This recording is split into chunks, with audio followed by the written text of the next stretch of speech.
राधे राधे बंधुओं, कार्तिक महीने के कृष्ण पक्ष की अष्टमी को माता पार्वती के अहोई स्वरूप की पूजा का विधान है।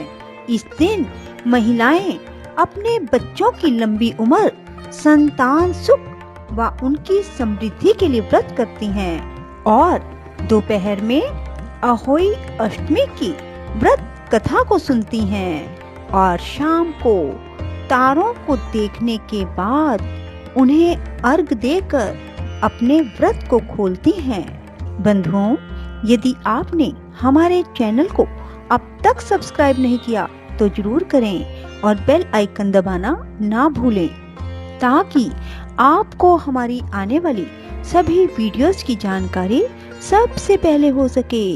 बंधुओं, वीडियो को पूरी सुनने के बाद कमेंट बॉक्स में जय अहोई माता की जरूर लिखें। बोलो अहोई माता की जय हो। अहोई अष्टमी की कथा।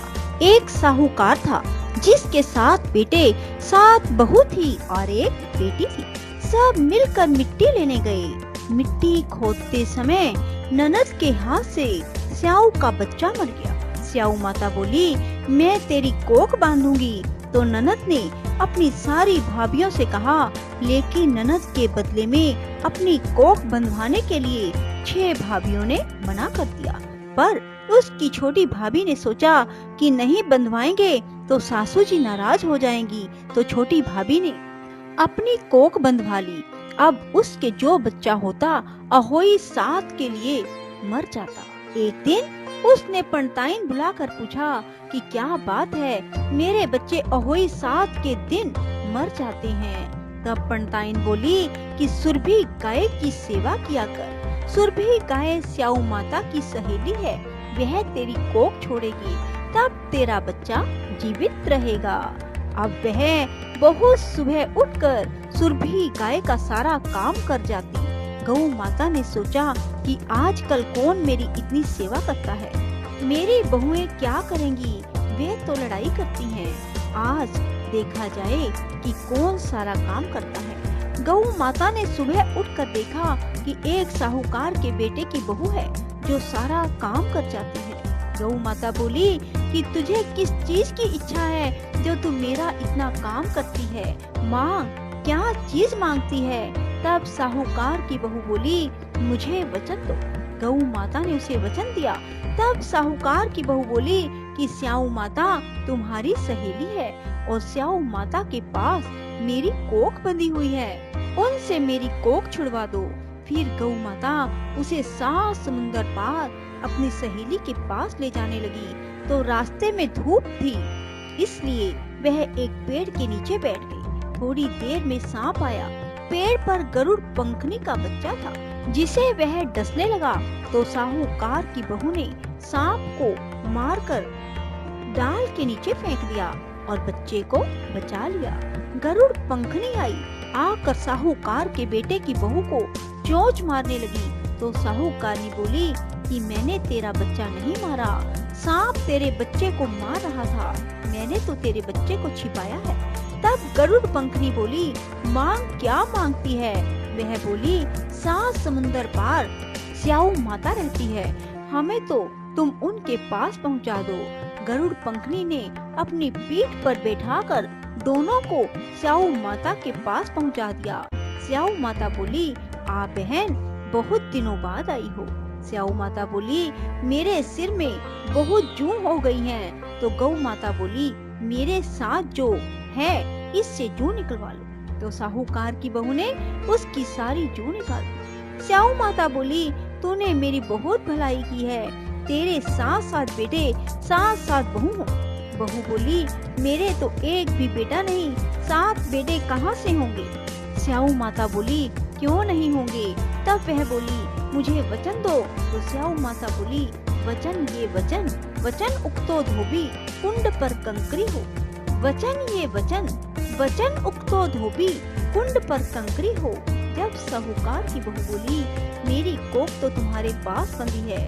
तब स्याऊ माता ने कहा, तूने तो मुझे ठगा है, मैं तेरी कोख खोलती तो नहीं, लेकिन अब खोलनी पड़ेगी। जा तेरे घर में तुझे 7 बेटे और बहुएं मिलेंगी। तू 7 उजमन करियो, 7 अहोई माता, 7 मांडिया, 7 कढ़ाई करवाइयो।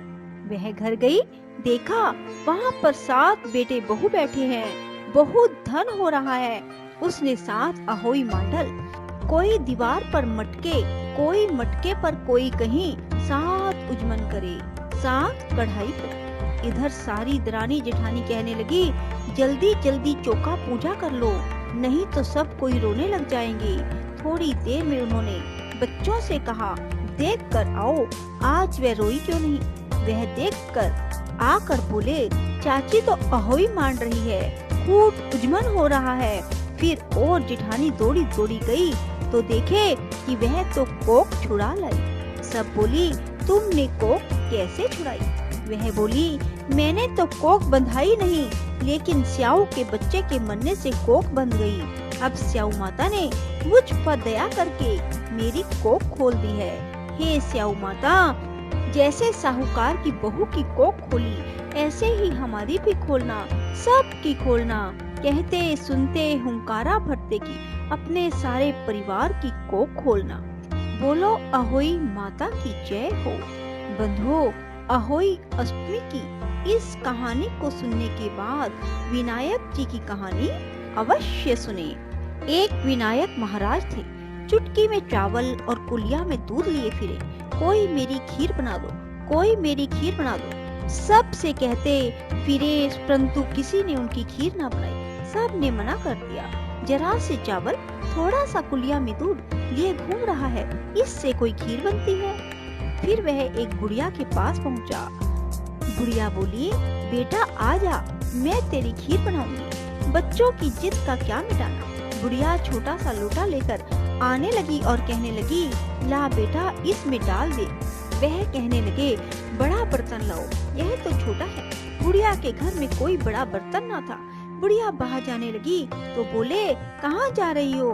बेटा बर्तन मांग के लाऊं। विनायक जी महाराज बोले, देख तेरे घर में अंदर बड़े बड़े बर्तन रखे हैं, तू चिंता मत कर। अंदर जाकर जब बुढ़िया माँ ने देखा, दूध से भरे बड़े बड़े भिगोने और कुएं भरे पड़े हैं, चावलों से परात भरी पड़ी है।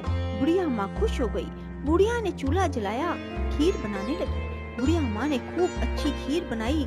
फिर कहने लगी, श्री कृष्ण को बुला लाओ। बुढ़िया तो लड़के श्री कृष्ण को बुलाने गई। पीछे से बुढ़िया की बहू ने किवाड़ के पीछे बैठकर खीर खा ली। चुटक विनायक जी को बुढ़िया आवाज लगाती रही। आवाज लगाते लगाते बुढ़िया पहाड़ों पर चढ़ गई। कहने लगी, आ बेटा खीर जीम ले। चुटक विनायक जी बोले, बुढ़िया मैंने तो खीर खा ली। बुढ़िया कहने लगी, बेटा तूने कब खाई? बनकर तो अब तैयार हुई है, मैं तो बनते के साथ ही बुलाने के लिए आ गई। चुटक विनायक जी बोले, जब तेरी बहू ने किवाड़ के पीछे बैठकर खाई थी। बुढ़िया ने बहू से पूछा, बहू तूने खीर खाई थी? बहू ने कहा, खीर निकल रही थी, मैंने विनायक का छींटा लगाकर मीठा चखने के लिए खा ली। बुढ़िया को इस बात का बड़ा दुख लगा। विनायक जी से बुढ़िया बोली, अब क्या करूं? वह बोले, सारे पड़ोस में खूब बांट। बुढ़िया ने सारे पड़ोस में खूब खीर बांटी। सब कहने लगे, थोड़ा सा दूध व चावल थे, फिर भी बुढ़िया ने इतनी खीर बना दी, इतनी बांट दी। अगले दिन फिर चुटक विनायक जी आए। कहने लगे, कोई मेरी खीर बना दो, कोई मेरी खीर बना दो। सब कहने लगे, मैं बनाऊं, लाओ मैं बनाऊं। चुटक विनायक जी ने कुलिया का दूध और चुटकी भर चावल से वह दे दिए। वह बोली, ये तो थोड़ा सा ही है। अब वह तो हिरस बना रही थी, अर्थात अहंकार में बना रही थी, लालच में बना रही थी। बुढ़िया ने तो प्रेम से बनाई थी। जब उन्होंने खीर बनाई, वह जल गई, खराब हो गई। इसीलिए लालच किसी को नहीं करना चाहिए। बुढ़िया का तो घर भी महल बन गया, खूब धन हो गया। उनके घर में कमी आ गई। जैसे विनायक बाबा ने उस बुढ़िया का भला किया, सब किसी का करियो। जय चुटक विनायक जी महाराज की जय हो। राधे राधे, जय श्री कृष्णा। बंधुओं, यदि आपको हमारी वीडियो पसंद आए तो इसे लाइक करें और शेयर भी जरूर करें। धन्यवाद।